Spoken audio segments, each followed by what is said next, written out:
Ravissani Live Show. Oferecimento BTG Pactual. Dê um BTG na sua vida. Ian Active. Seu dinheiro rendendo com o sol. Breton, a sua marca. AG Immigration. Seu sonho de morar nos Estados Unidos começa aqui. Loop Work. Infinitas possibilidades.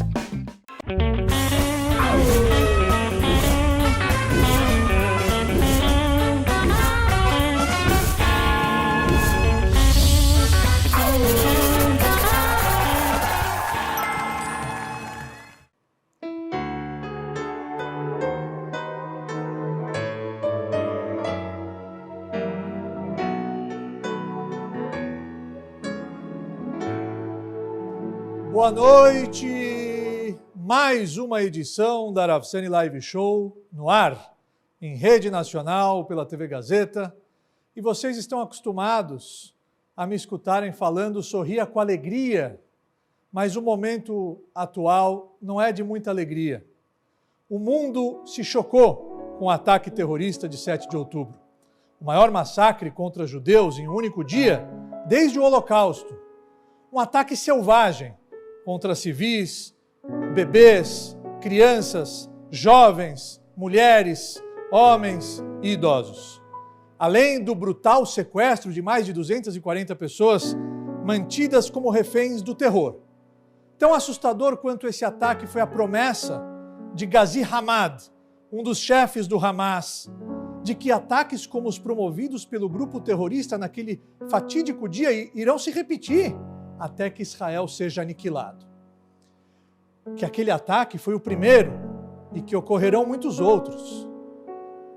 Milhões de pessoas estão machucadas, indignadas e angustiadas com o que aconteceu e com a crescente onda de antissemitismo no mundo. Agora, 78 anos depois do fim do Holocausto, essas pessoas, judeus e não judeus, se recusam a ficar em silêncio, se recusam a ser meros espectadores e, principalmente, se recusam a desistir da paz. A partir de um PIN, nasceu um movimento. PIN for Peace. PIN pela paz. O que é o PIN for Peace? Um movimento de pessoas para pessoas, sem nenhuma ligação com instituição, empresa ou partido político, organizado por um grupo que se recusa a ficar em silêncio diante do terrorismo, antissemitismo, perseguições religiosas e discursos de ódio. Somos um grupo plural, democrático e aberto a qualquer ser humano que lamenta por todas as vítimas do fanatismo e deseja ser a única esperança de um futuro melhor para os nossos filhos, quando o respeito e a coexistência sejam uma realidade. Seres humanos como você fazem parte do ideal do PIN for Peace. Eu, como embaixador do PIN for Peace, conto com você para usar o PIN do movimento, promovendo nas suas redes sociais a defesa da paz e do fim do terrorismo. Para isso, você está convidado a fazer parte entrando no Instagram, que está aparecendo agora na tela, usando o PIN virtual, no post da sua foto com o PIN, e colocando a hashtag PIN4Peace, você pode marcar 5 contatos e divulgar o link do PIN virtual como uma convocação para seus amigos se juntarem ao movimento. Assim, o PIN4Peace vai crescer cada vez mais. O PIN da paz. Meus amigos, no programa de hoje, eu converso com o grande empresário e economista Otávio Facuri, que já está aqui no estúdio.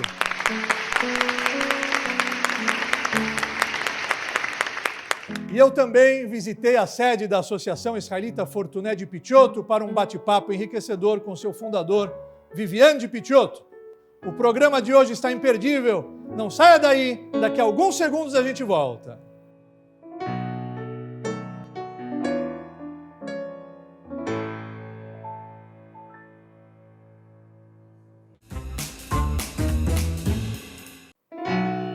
Estamos de volta, Ravissani Live Show, em rede nacional pela TV Gazeta, pelo Facebook da Hebraica de São Paulo, o maior clube judaico do mundo, e pelo YouTube do Instituto Ravissani.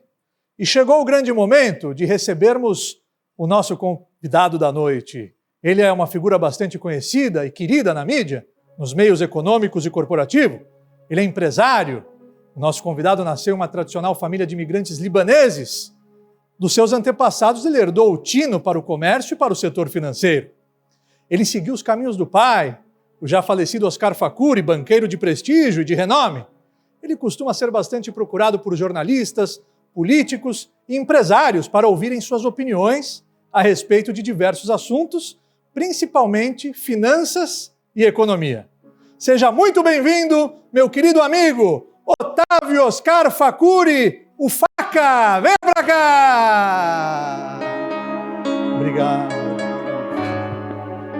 Obrigado, Fakouri. Por favor. Pode sentar, pode sentar. Otávio Oscar Fakouri, o próprio Faca. Muito obrigado pela sua presença. Fico muito feliz que você aceitou o nosso convite. O show televisivo, o Arafsani Live Show, nós mudamos a plástica um pouquinho desde o início da guerra entre Israel e o movimento terrorista Hamas, mas nós estamos trazendo pautas construtivas sobre o que realmente está acontecendo em Israel, informações fidedignas. Desde o início da guerra, trouxemos o embaixador de Israel e grandes nomes. E você, como economista de renome, vai trazer muitas informações importantes sobre como fica a economia mundial num cenário de guerra, além de você ser descendente de libaneses e ser um grande apoiador de Israel. Então, muito obrigado. Queria que você começasse falando um pouquinho da sua formação e da sua juventude que traçaram a personalidade que é o Otávio Fakouri de hoje. Obrigado, meu amigo Ravsani. É um prazer estar aqui no teu programa. Eu sou admirador do teu trabalho. Obrigado. Admirador das causas e de todo o exemplo que você dá para essa juventude, tanto na comunidade judaica quanto de outras comunidades que seguem teu exemplo. Muito obrigado. Exemplo de vida, de liberdade, Isso. de princípio. Valores, né? Isso é importante. Bom, você... Descendente de libaneses. Na tua introdução, né? Sim. Eu sou neto e bisneto de libaneses. Sim. Chegaram no Brasil no início do século. Meus bisavós chegaram no início do século. Faz tempo já. Chegaram junto com os italianos, naquela época, participaram da construção de São Paulo, né? Do comércio na 25 de março.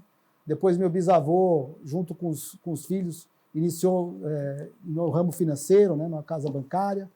Mas todos eles trabalharam desde pequeno, ajudando a construir o Brasil. Minha avó, e junto com outras senhoras libanesas, fundou o Hospital Sírio-Libanês. Ah, é? Ajudou a fundar o Sírio-Libanês. Os fundadores do Hospital Sim, Sírio-Libanês. foram senhoras, né, libanesas e sírias que se juntaram para fundar o hospital. Importante hospital. Sim, a família Jafé, que teve a participação da dona Violeta, e outras senhoras amigas. E a minha avó participou da diretoria do Sírio-Libanês por quase toda a vida dela, né? Então, esse histórico... a cidade está marcada por a colaboração dos libaneses. Sim, inclusive, eu queria já aproveitar essa informação, é importante, porque você é descendente de libaneses cristãos. Isso. Né? E eu queria, então, só escutar rapidamente como você avalia, então, essa guerra entre Israel e o movimento terrorista Hamas como libanês cristão. Olha, nós, descendentes de libaneses cristãos, nós temos o que nós aprendemos com nossos antepassados que vieram de lá. Primeiro, o Líbano era um país do Oriente Médio, era o país, na época, mais desenvolvido, ali na década de 50, 60. Israel estava começando. O Líbano já era um país multicultural, onde existia uma maioria cristã até uma certa época.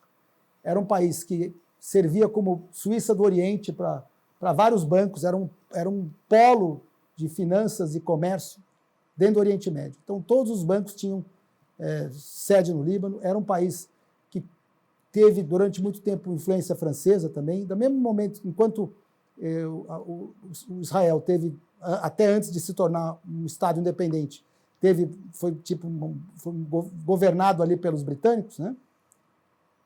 O Líbano teve, por um certo período, uma influência francesa. De lá ele trouxe uma influência multicultural, digamos assim, um país que sempre recebeu todos de braço aberto. Sempre? Sempre. que acontece? Com a independência de Israel, né? 48. 48 e o renascimento do Estado de Israel, Sim. porque era um Estado, era um reinado, né? Até antes da queda, né, do reinado de Israel, período digamos assim, pré-babilônico, né? Que foi a queda do reinado de Israel. Sim, sim. Primeiro exílio de Israel. Ali, quando houve a independência de Israel, logo no dia seguinte já se juntaram para derrubar Israel, né? E grupos se formaram e foram sendo fomentados por recursos de vários lugares. Esses grupos tentaram entrar na Jordânia, foram expulsos de outros países, mas o Líbano os recebeu.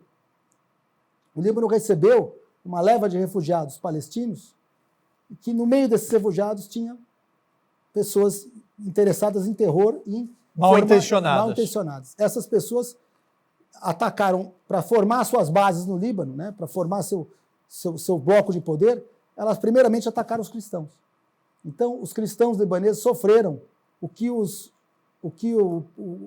povo de Gaza sofre hoje, né, na mão deles. Os cristãos libaneses sofreram e eles dizimaram inúmeras vilas, inúmeras cidades onde tinha cristãos libaneses. Formou-se, os cristãos tiveram que formar milícias, né, falanges, milícias para lutar contra esses grupos terroristas. Eles não chamavam o Hezbollah nessa época. Sim. Chamava Fideies. Sim, eram grupos radicais. Grupos radicais, jihadistas, sim, e atacavam os cristãos, igual eles fazem em Gaza, igual eles fizeram em Israel, com as maiores atrocidades. Muitos tiveram que sair, né? A coisa só não foi pior, porque no começo da década de 80, Israel, para poder se defender dos constantes ataques, acabou por invadir o sul do Líbano e lutou junto com os cristãos, sim, contra esses caras, sim, contra esses jihadistas. De maneira defensiva. De maneira defensiva. Sim. Tanto que depois que Israel se retirou do Líbano, eles venceram, os cristãos tiveram que se retirar. A guerra civil foi perdida do lado cristão, e muitos deles aumentou o êxodo ainda maior de cristãos, sim, porque não é seguro para eles hoje o Líbano. Então, sim, o Líbano passou a ser controlado. O Hezbollah, que hoje é um grupo que também tem braço político, uhum, acabou por exercer uma influência, aumentou a sua influência política no Líbano, e com isso o Líbano foi permitindo o aumento de bases e de aparato militar que hoje é usado contra Israel. E sim, eu lamento muito, sim, como descendente libanês, que o Líbano tenha se prestado esse papel, né, de permitir que o Hezbollah se fortalecesse dessa forma e atacasse uma nação que sempre teve boas relações com o Líbano. Sempre. O Israel tinha, desde a época de Salomão, sim, tinha boas relações sim, com as cidades ali que eram antigos no Líbano. E com todas as civilizações. Com todas as civilizações. Otávio Facuri, dando seu depoimento como um árabe cristão, descendente de libaneses, a sua visão sobre esse momento tão difícil da história do nosso povo, o povo judeu, aonde até agora, até esse exato momento, os nossos reféns estão na mão. Teve muitos reféns que ainda não foram desses devolvidos. Terroristas. Facuri, agora como economista, né, que é a sua especialidade, você é assediado por jornalistas, igual eu falei, por grandes veículos da imprensa, para dar a sua opinião sobre o cenário econômico em geral, mas agora, especificadamente, num cenário de guerra. Qual que é a sua visão sobre a economia global? Como esse conflito pode influenciar na economia mundial? Antes de falar do conflito em si, a gente tem que pintar um panorama da economia global. Sim. A economia global... Que não vem agradando muito. A economia global, eu diria para você que está num estado, na minha maneira de enxergar, o estado nós estamos, diria para você, num estado doente. Doente. Eu vejo a economia global com um estado doente, no sentido de... Você teve, na década de 80 e 90, você teve um período da economia, antes da década de 80, que é um período de grande aumento. Os Estados Unidos, basicamente, moveu o crescimento mundial no pós-guerra. Sim. E ele esgotou a capacidade de crescer no sentido industrial, sim, de mão de obra, na década de 70 e 80. Teve um período inflacionário. Sim. Naquele momento, os Estados Unidos deixou de ser uma economia grandemente industrial, passou a ser uma economia de serviços e financeira, e a produção mundial foi sendo espalhada pelo mundo. Tá. Então você teve inicialmente na década de 80, grande parte da produção das empresas foi para o Japão, e depois da década de 90 para a China. Sim. Chega de 90 e 2000 para a China e outros países. Quer dizer, antes da década de 90, não tinha nada na China. Na China não tinha nada da década de 90. Eles tiveram aquela mudança político-econômica depois daquele episódio na praça do Tiananmen Square, né? Sim. E aí passou a ter um fluxo de investimento ocidental muito grande na China, a abertura econômica na China e o fluxo ocidental de investimento. Os Estados Unidos passou a ser uma economia consumidora e exportadora de serviços. Sim. E de finanças, né, de serviços financeiros. Sim. Depois, nos anos 2000, da década de 90 e 2000, você teve esse boom, né, de exportar serviços e finanças, acoplado com uma política sempre decrescente de taxa de juros. Né? Você produziu, durante esse período todo, muitas bolhas econômico-financeiras. Você teve bolha das empresas de tecnologia, bolha do setor imobiliário, né? E cada vez que você saía de uma bolha, de um problema econômico, um risco de recessão, a política econômica era de baixar juros e aumentar crédito. Então você hoje tem uma economia mundial extremamente dependente de crédito. O comércio e a indústria do mundo depende do consumidor global que é endividado. Sim. Né? E esse endividamento aumentou durante o período da pandemia. Então, por esse motivo, eu vejo um mundo extremamente endividado, dependente de juros baixos, mas essa como sequela da própria pandemia. Com sequela da pandemia, que os juros foi reduzido para níveis recordes durante a pandemia. Sim. Então, o mundo inteiro está hoje no estado precário, endividado, e aí entra o momento da guerra, que você tem, numa situação de guerra, os acordos comerciais são refeitos, a geopolítica influencia a economia, né?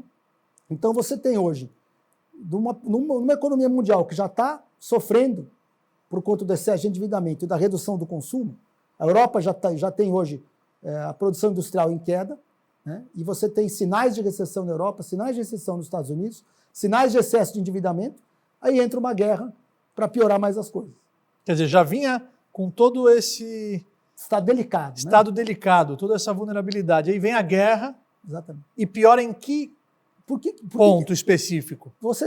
Porque hoje você tem, nesse cenário atual, os grupos geopolíticos estão ficando mais claros hoje. Você tem, por um lado, o Ocidente europeu e americano, né? Quer dizer, o Ocidente, eu chamo de Ocidente globalista, Ocidente esse Ocidente é claramente o lado consumidor. Sim.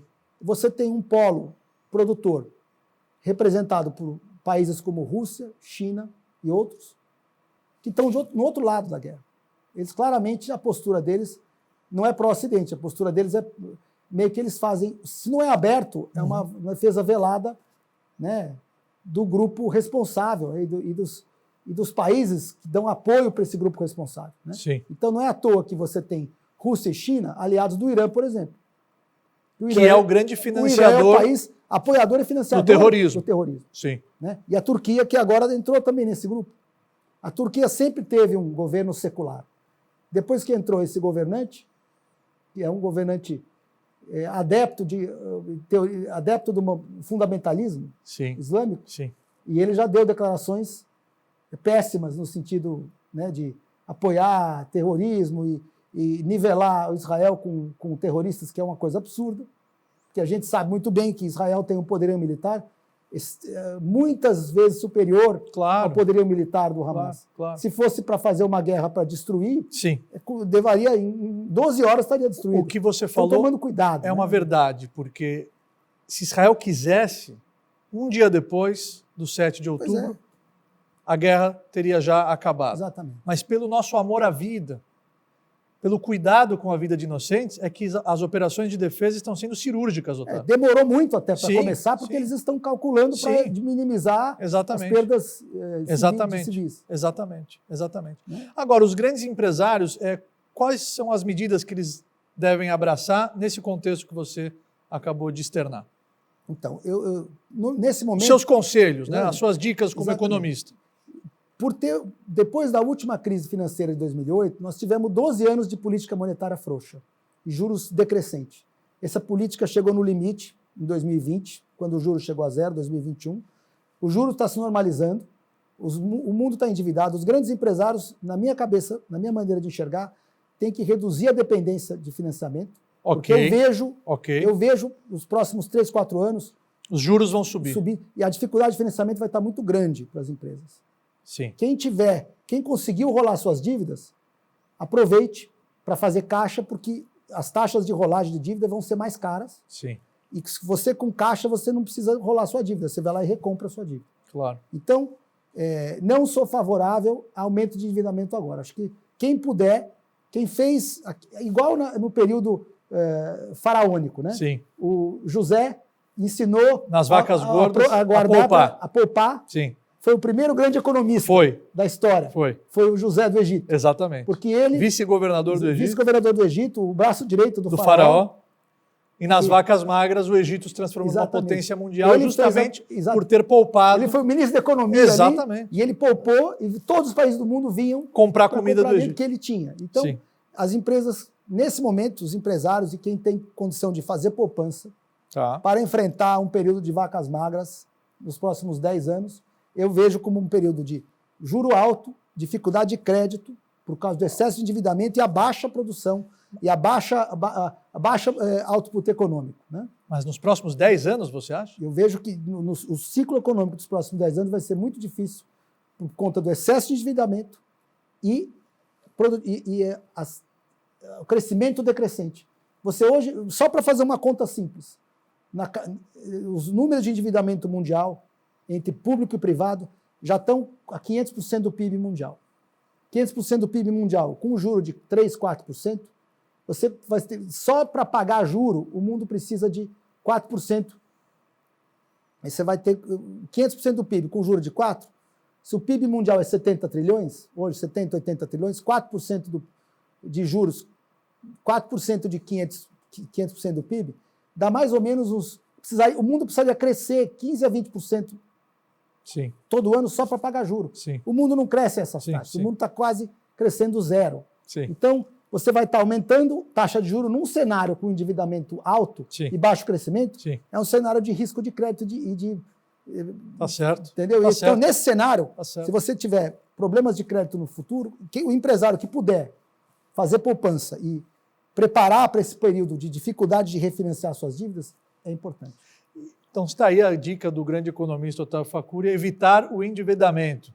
Reduzir e expandir fazer poupança para pagar. Exatamente, para não ter que rolar dívida a taxas mais altas, que é o que eu enxergo lá na frente. Trabalhar com as ferramentas que tem em mãos. Exatamente. Agora, Otávio, a questão do petróleo, como é que você enxerga isso nesse cenário de conflito? Olha, eu até olhei, quando eu recebi a pauta do programa de hoje, eu até fui olhar. Sim, né? sim. O petróleo, em momentos de guerra, momentos de estresse geopolítico, ele varia, ele dá aquela subida. Sim. E nós estamos hoje há 57 dias do conflito, do início do conflito. Sim. O topo do preço do petróleo foi no dia 17 de outubro. Depois ele veio caindo. Mesmo com a alta na bolsa, ele veio caindo. Por quê? Eu vejo que ele acompanha, do ponto de vista de médio e longo prazo, ele acompanha a atividade econômica mundial. Certo. E a atividade econômica mundial, o maior indicador hoje da expectativa para a economia, para PIB e renda, são as taxas de juros de curto prazo e médio prazo. As taxas de juros vinham subindo até outubro. A taxa de juros do título de 2 anos americana começou a cair, ou seja, os próprios participantes econômico-financeiros já enxergam uma dificuldade na economia a ponto de ter que vir queda de juros. E nesse início de movimento de queda nas taxas de curto prazo, taxa de curto prazo é a taxa de até 2 anos, veio caindo, ela começou a cair de 2 meses para cá. No mesmo dia que elas começaram a cair, o petróleo começou a cair também. Certo. Deu esse spike, né, essa reação. Então, apesar dos movimentos geopolíticos influenciarem no curto prazo, o que vai influenciar os preços é a atividade econômica. Tanto que a reunião dos países exportadores já está pensando no próximo corte de produção. Né? Então, se tem um corte de produção, porque eles já estão vendo de 15, 20 dias para cá, desde o dia 17 de outubro, foi a máxima do preço do petróleo, ele vem caindo. E se o juro de curto prazo continuar caindo, o petróleo continua caindo, porque isso significa que os participantes das finanças mundiais estão esperando uma queda na atividade econômica, por isso que eles já estão precificando uma queda nos juros. Otávio, você como economista, qual o conselho que você dá para essa nova geração que quer começar a investir na bolsa, que quer começar a ingressar no mercado financeiro? Qual que é a mentalidade que essa juventude precisa se conscientizar antes de mergulhar de cabeça nesse universo que você é apaixonado por ele? Esse é o meu universo, mas eu vou dizer, o primeiro conselho é não existe dinheiro fácil. Não faça com dinheiro de verdade. Isso. O que você não aprender a fazer primeiro, observando e aprendendo. Sim. Né? E outro conselho que eu dou, eu trabalhei por 20 anos em instituições financeiras americanas. Sim, como o Citibank, exatamente, com o Citibank, Merrill Lynch, Lehman Brothers. Sim. E eu passei 18 anos, ou quase 20 anos da minha carreira, trabalhando com o dinheiro dos outros. Eu fazia a responsabilidade é grande. Eu geria dinheiro do acionista do banco, na verdade. Sim. Né? O dinheiro proprietário desses bancos. Claro. É muito mais difícil. Para gerar resultado. Exatamente. Eu recebia uma participação do resultado gerado. Isso. É muito mais difícil trabalhar com dinheiro próprio do que com dinheiro do terceiro, porque aí você está arriscando o teu. Então, meu conselho para vocês que querem aprender é começar pequeno e sempre ter uma metodologia. Não faça... Eu tenho a minha, vocês podem ter a de vocês, mas escreva no papel a tua metodologia, em que preço você vai entrar, que preço você vai sair, quanto de prejuízo você está disposto a aceitar e mantenha-se fiel a essa metodologia. Porque os prejuízos que eu tive no começo da minha carreira foi por ter uma metodologia e depois, na hora H, eu não respeitei. Claro. Tanto no resultado bom quanto no ruim. Claro. Ah, não, eu vou aguentar mais um pouco. Eu acho que dá. Tudo bem que eu tenho uma regra, mas eu vou dar uma distorcida aqui, eu vou dar uma... Isso é um controle emocional então, e a disciplina. O emocional vai sempre contra você. Você está indo bem, você fica sobreconfiante e escorrega. Você está indo mal, você fica na expectativa de alguma coisa acontecer do além e aquilo voltar. Não tente levar suas emoções para isso. Tem que ser tudo racional, porque de emocional a gente já tem uma maioria de pessoas hoje que trabalha com finanças de forma emocional. Claro. O cara olha para o vizinho, poxa, aquele cara está comprando. Né? E o cara olha para você, poxa, ele está ganhando. Se eu não entrar junto, eu vou ficar de fora. Claro. Né? Então as pessoas se movem por medo na hora de vender, que está com medo, vê todo mundo em pânico e vem, e na hora de comprar também, vê todo mundo ganhando, preciso comprar, porque se eu não fizer, eu não vou ganhar. Esse tipo de pensamento é o que destrói. É o que destrói. Procure uma metodologia que você possa aplicar de forma racional e seja fiel a ela.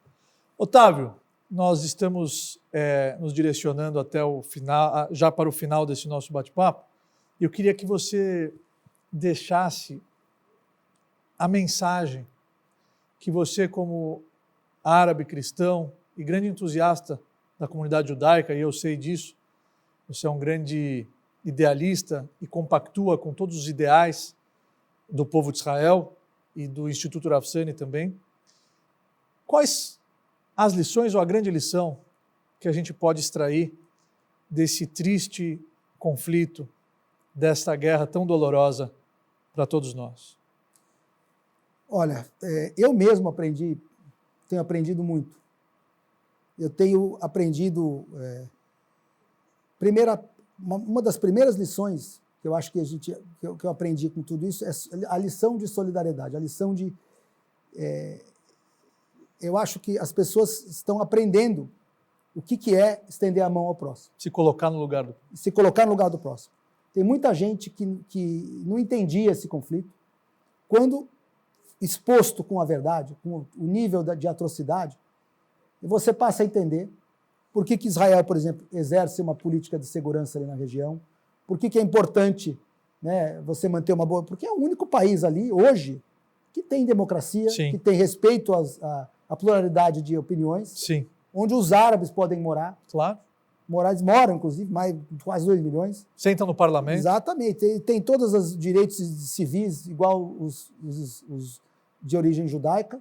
tanto os de origem árabe quanto os de origem Sim. judaica têm os mesmos direitos civis. Sim. Então, nós estamos aprendendo, né, que muita gente não sabia, e, inclusive, aprendendo que o futuro dos palestinos, né, que moram só não está pior porque Israel que Claro. manteve aquela região com alguma coisa.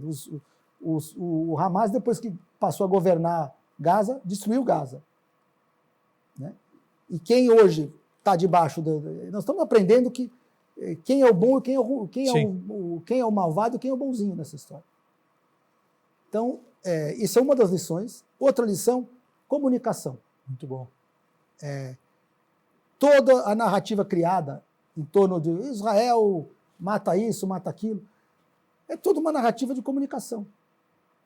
Então, a gente aprende, estamos enxergando como a comunicação é importante. Você, como comunicador, né, como uma pessoa que expõe não só opiniões e valores como verdades, a comunicação é muito importante. E eu acho que, nesse ponto, Israel está melhorando a comunicação com o mundo, porque até outro dia, toda a estratégia, né, inimiga de comunicação era pintar Israel como...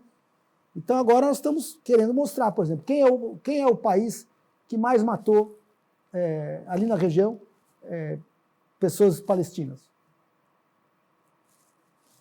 Ali no vizinho tem. Quantos palestinos matou o Bashar al-Assad? Sim. 200 mil, 250 mil? Sim. Né? E os outros ali na região? Sim. Isso o mundo só está olhando para Israel. Então, está ficando evidente para as pessoas que tem uma narrativa em volta. Né? Igual o caso da Amazônia. Quando o governo anterior estava queimando a Amazônia. No governo atual, a Amazônia está queimando muito mais, mas ninguém fala nada, porque era uma narrativa usada, né, para abalar politicamente o governo anterior.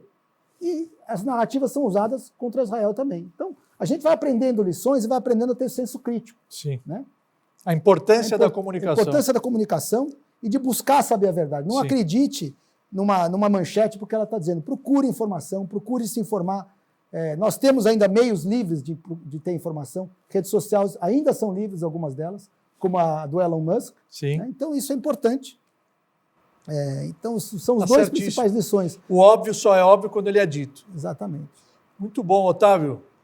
Ficaria com você a noite inteira. Aliás, eu não conhecia esse seu lado tão incrível de economista. Eu sempre, quando conversamos, sempre as pautas foram solidariedade, sempre as pautas foram sociais, sempre as pautas foram comunitárias. Mas foi uma honra para mim, uma honra para o nosso programa receber um economista de tão alto nível, de tanto gabarito como você.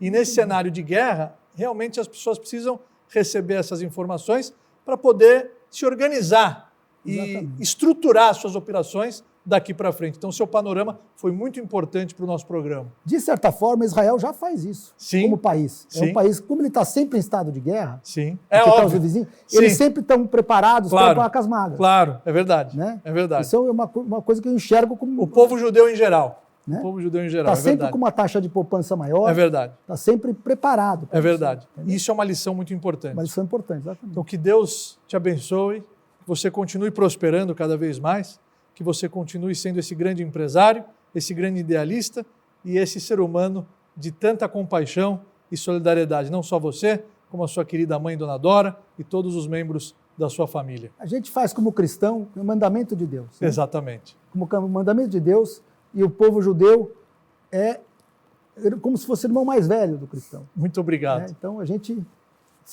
eu pelo menos penso assim e eu entendo assim pelo que eu aprendi, né,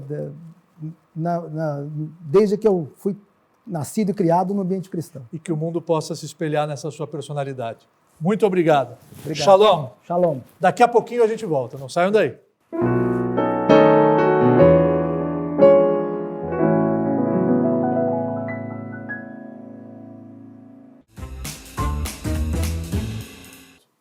E chegamos ao fim do nosso programa.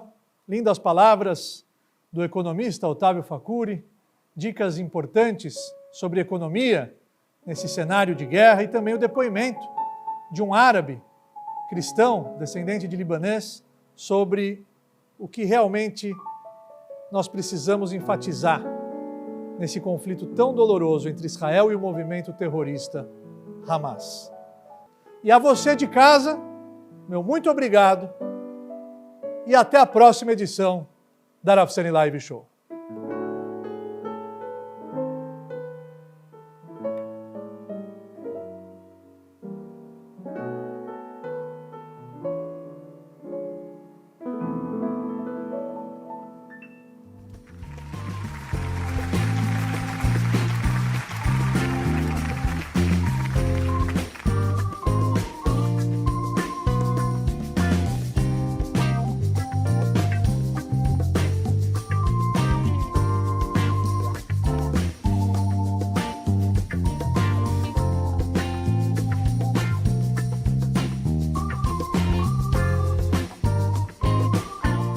Rav Sani Live Show. Oferecimento BTG Pactual. Dê um BTG na sua vida. E a Active. Seu dinheiro rendendo com o sol. Breton, a sua marca. AG Immigration.